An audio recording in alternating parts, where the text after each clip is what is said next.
अस्सलाम वालेकुम जी। मूव करते हैं हमारे नेक्स्ट टॉपिक की तरफ, जो कि है implementation of stack using link list. तो लिंक लिस्ट की मदद से अगर हमने स्टैक को इम्प्लीमेंट करना है तो उसमें भी वही चीज़ है कि हमने स्टैक के जो रूल्स हैं वो अप्लाई करने हैं लिंक लिस्ट के ऊपर। और हमारे जो स्टैक है वो स्टैक एक लिंक लिस्ट एक स्टैक बन जाएगी। तो इसका रूल क्या है हमारे पास, हमने लीफो के कॉन्सेप्ट को फॉलो करना है कि हमारे पास जो इंसर्शन है और डिलीशन है वो किसके अकॉर्डिंग होनी चाहिए, लास्ट इन फर्स्ट आउट। तो अगर हम कुछ इंसर्ट कर रहे हैं तो वो इंसर्ट एक एंड से ही इंसर्ट होगा, अगर हम कुछ डिलीट करते हैं तो उसी एंड से ही डिलीट होगा। और डिलीट होने वाला एलिमेंट या फिर पॉप होने वाला एलिमेंट वो होना चाहिए जो कि हमने लास्ट पे इंसर्ट किया था। तो देखते हैं कि अगर हमने एक लिंक लिस्ट को स्टैक बनाना है तो उसके लिए हम क्या कर सकते हैं। तो लिंक लिस्ट में हमारे पास क्या था कि हमारे पास एक हेड होता था। हेड के अंदर क्या है कि पहले node, head basically point out कर रहा होता था हमारे पहले नोड को।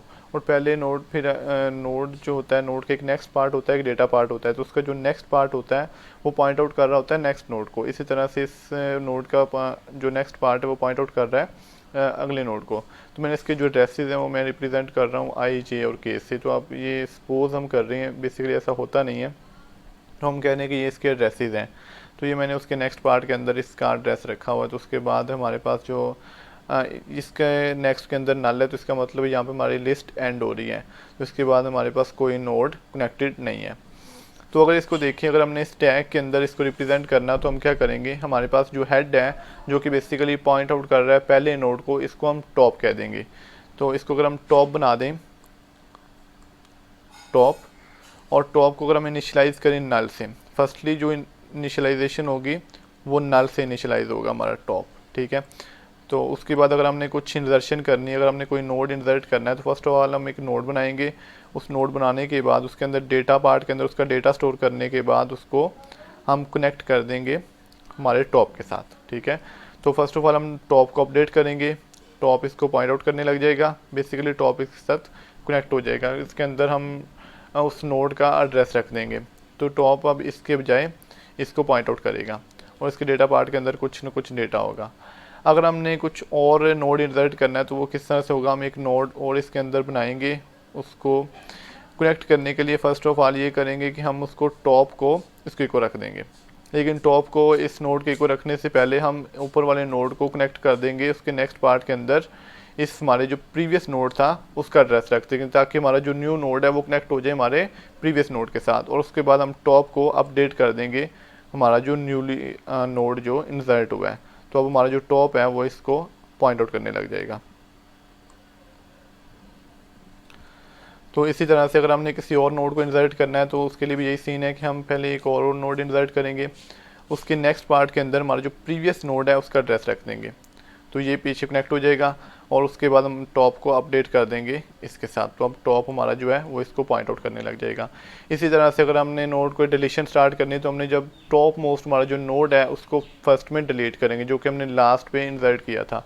तो इसको डिलीट करने के लिए हम क्या करेंगे, हम इसका कनेक्शन हमारे जो प्रीवियस नोड है उसके साथ कनेक्शन ख़त्म कर देंगे और हमारे टॉप जो है वो टॉप को अपडेट करके हम प्रीवियस वाले नोड पे ले आएंगे। जैसे इसके जो पहला नोड है उसके ऊपर ले आएंगे। तो उसके लिए हम क्या करेंगे, इसको अपडेट करेंगे टॉप को इसके एड्रेस वाले पार्ट के साथ, क्योंकि इसका जो हमारे पास एड्रेस वाला पार्ट है इसके अंदर एड्रेस पड़ा है इस नोड का।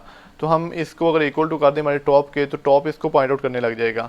तो ये हमारे इसके साथ कनेक्ट हो ना हो हमारे किसी काम का नहीं है, तो एज अ गार्बेज वैल्यू पड़ा रहेगा। इसी तरह से अगर हमने इसको डिलीट करना है तो इसको डिलीट करने के लिए हम क्या करेंगे, इसका जो रेफरेंस पार्ट है, इसका जो नेक्स्ट पार्ट जिसको हम कहते हैं उसको इक्वल टू कर देंगे टॉप के। तो टॉप अब किसको पॉइंट आउट करने लग जाएगा, टॉप के अंदर जब इसका एड्रेस आएगा, इसमें जो एड्रेस पड़ा है इसमें एड्रेस पड़ा है हमारे प्रीवियस नोड का, तो टॉप बेसिकली अब नीचे वाले नोड को पॉइंट आउट करने लग जाएगा। ठीक है। तो इसी तरह से हम इसके अंदर इंसर्शन और डिलीशन कर सकते हैं।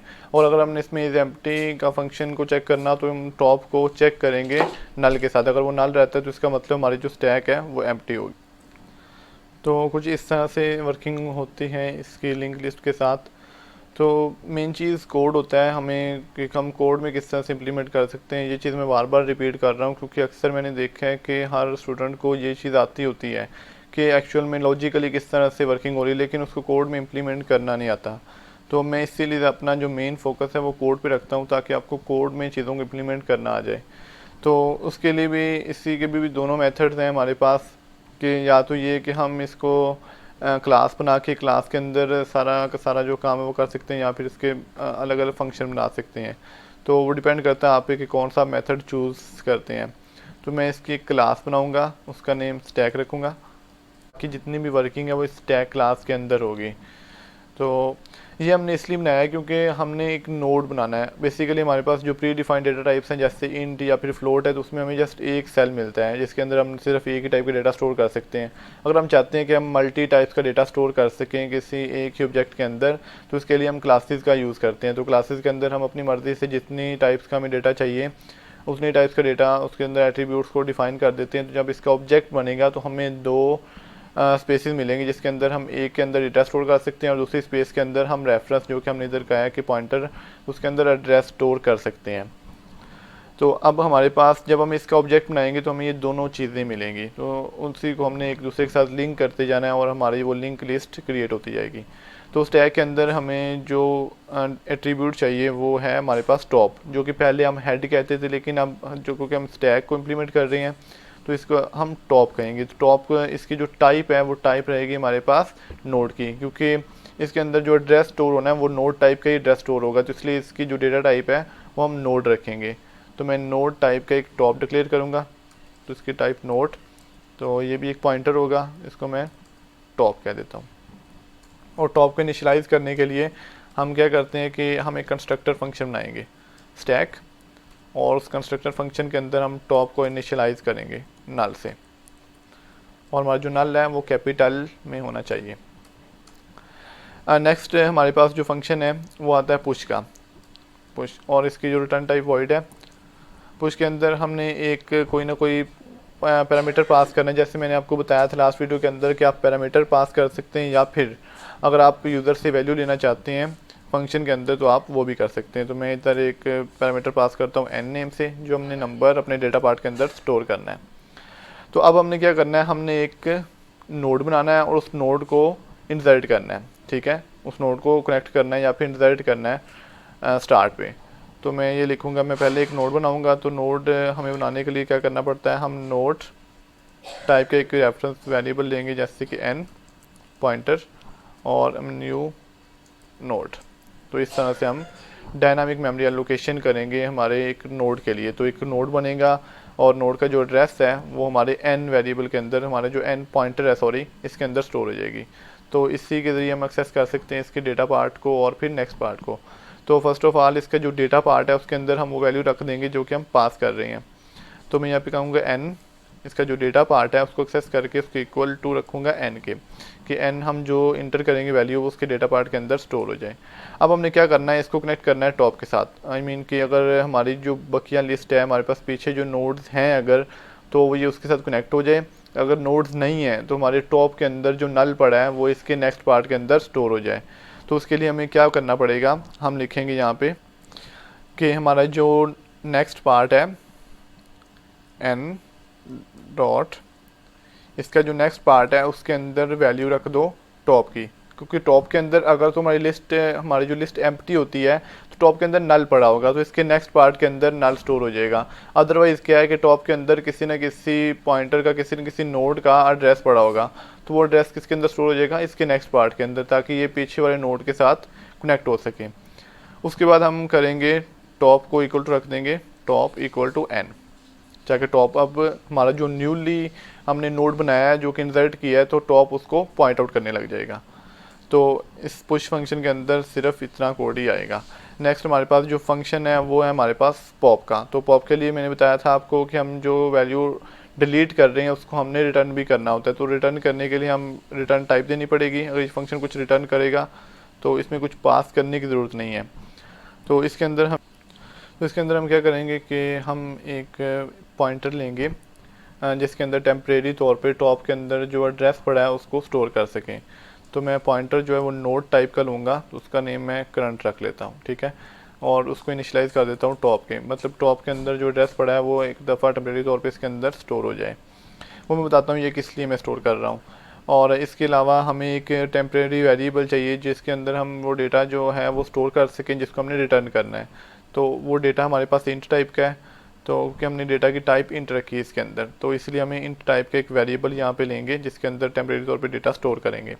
अब हमने एक कंडीशन चेक करनी है कि अगर हमारा जो टॉप है वो डबल इक्वल टू नल होता है, तो इसका क्या मतलब है, हम लिख देंगे सी आउट अंडरफ्लो कंडीशन। तो यही कंडीशन आप ऊपर हम पुश करते हुए नहीं लिख सकते, क्योंकि हमारी जो लिस्ट होती है लिंक लिस्ट, तो उसका कोई एंडिंग पॉइंट नहीं होता हमारे पास।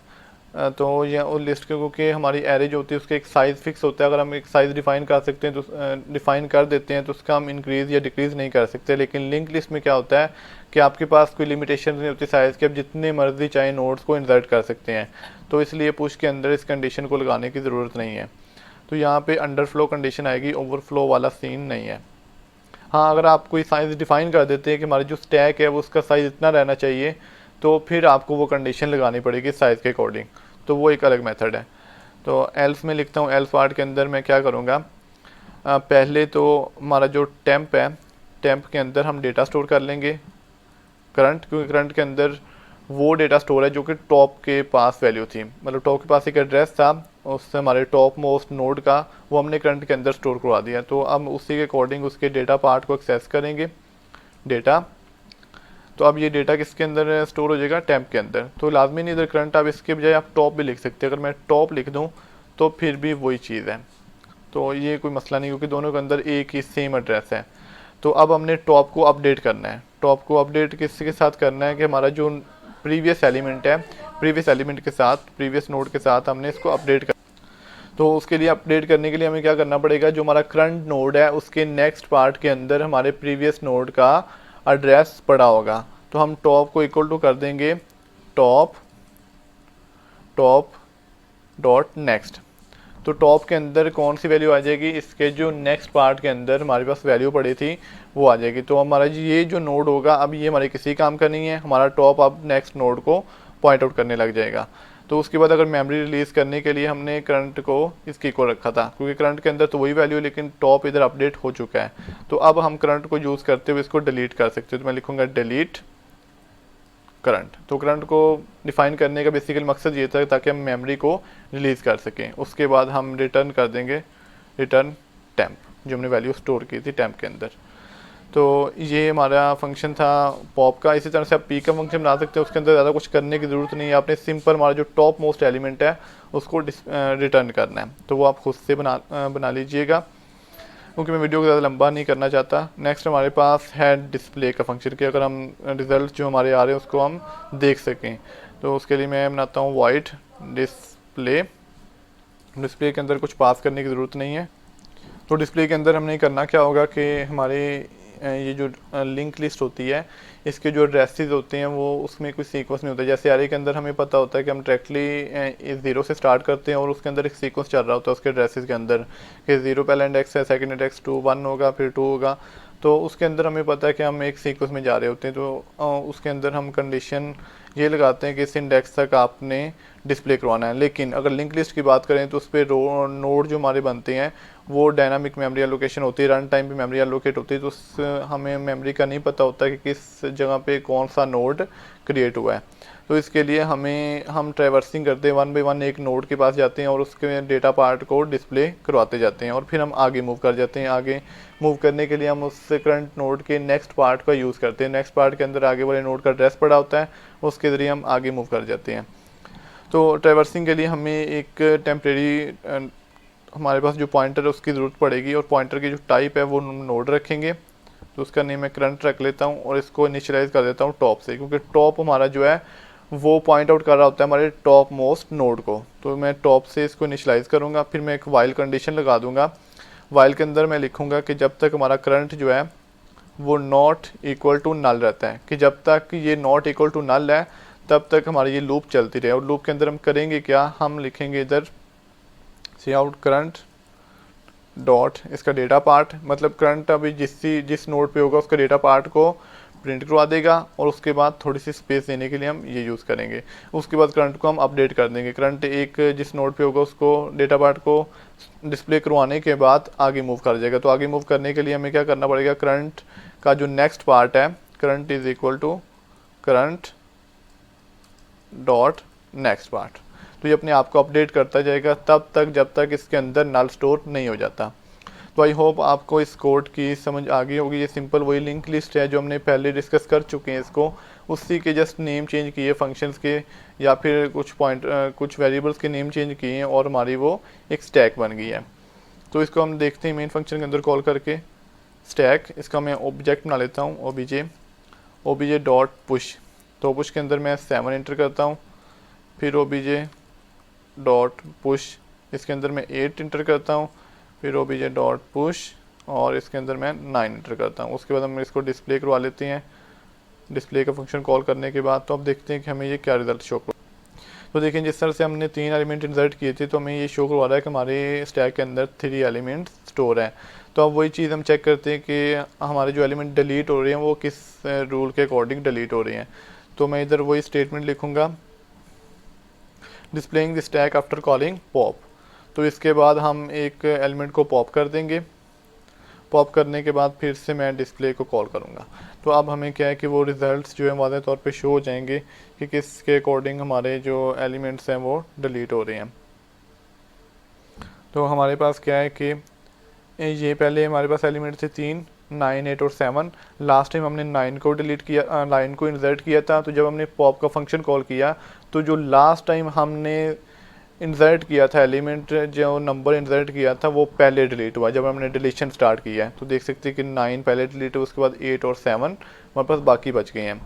तो ये इम्प्लीमेंटेशन थी हमारी स्टैक की यूजिंग लिंक लिस्ट। अगर इसके अंदर आपको कोई क्वेश्चन है या फिर कोई कन्फ्यूजन है तो आप डायरेक्टली कांटेक्ट कर सकते हैं मुझसे या फिर कमेंट बॉक्स में पूछ सकते हैं। मैं इंशाल्लाह पूरी कोशिश करूँगा कि आपको टाइम टू टाइम रिप्लाई कर सकूँ।